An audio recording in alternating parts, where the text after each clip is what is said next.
To set auto delete account in Instagram in Android phone, open Telegram app, tap Telegram to open, and then tap more icon or three line icon, select settings. Next, tap privacy and security,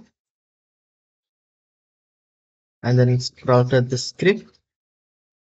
On delete my icon, tap if wait for, and then select option you want, 1 month, 3 months, 6 months, or 1 years.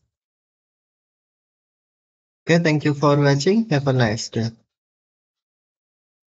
If you do not come online at least once within this period, your account will be deleted along with all messages and contacts.